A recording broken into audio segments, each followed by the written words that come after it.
ഇനി ആദ്യം ഈ ത്യാഗമാണ് പാർട്ടിക്ക് വേണ്ടിയിട്ടുള്ളത്. സഞ്ജയ് ഏറ്റവും നല്ല കാൻഡിഡേറ്റ് ആയിരുന്നു. സഞ്ജയനെ നീക്കിയിരുന്നെങ്കിൽ നമ്മൾ ഉറപ്പായിട്ടും ജയിക്കുമായിരുന്നു. ഞാൻ അതിന് ശ്രമിച്ചതാണ്, ഞങ്ങളെല്ലാം ശ്രമിച്ചതാണ്. ഇനിയൊരു ഇവിടെ പാർട്ടിയില്ലേ നമ്മൾ നിർണായക ലക്ഷ്യമാണ്. നമ്മളെല്ലാം കേരളത്തിലെ UDF സർക്കാരാണ്. നമ്മളായിട്ട് മനസ്സുകൊണ്ട് നീ ചെയ്യുന്ന ത്യാഗത്തിന് എനിക്ക് തോന്നുന്നു. അതാണ് ഇത്രയും ഞാനിപ്പോൾ പറയുന്നത്.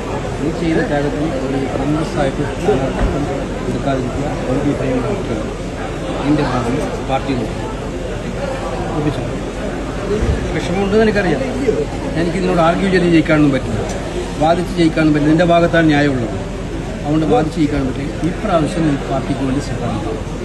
എൻ്റെ വിഷമം നമ്മൾ ഭാവിയിൽ തീർക്കും. എനിക്കങ്ങനെ ഒരു വിഷമം ഉണ്ടായത് ഞങ്ങൾ പരിഹരിക്കും. അതുകൊണ്ട് നിനക്ക് അന്നേരം മനസ്സിലാവും നീ ഉദ്ദേശിക്കുന്ന കൂടുതൽ അർത്ഥം. ഞാൻ നിന്നോട് പറഞ്ഞ് സന്തോഷിപ്പിക്കാൻ പറയുന്നത് ഈ വാക്കാണ്.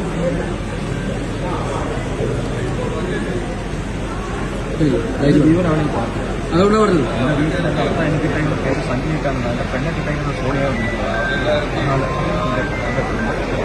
എനിക്കറിയാം നീ അവിടുത്തെ ഒരു പാർട്ടിയുടെ അസറ്റാണെങ്കിൽ നീ ഒരു പാർട്ടിയുടെ ഏറ്റവും വലിയ സ്വത്താണ്.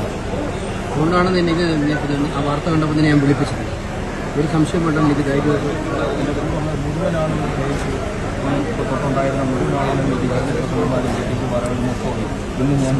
അതിനെല്ലാം പരിഹാരമുണ്ട്.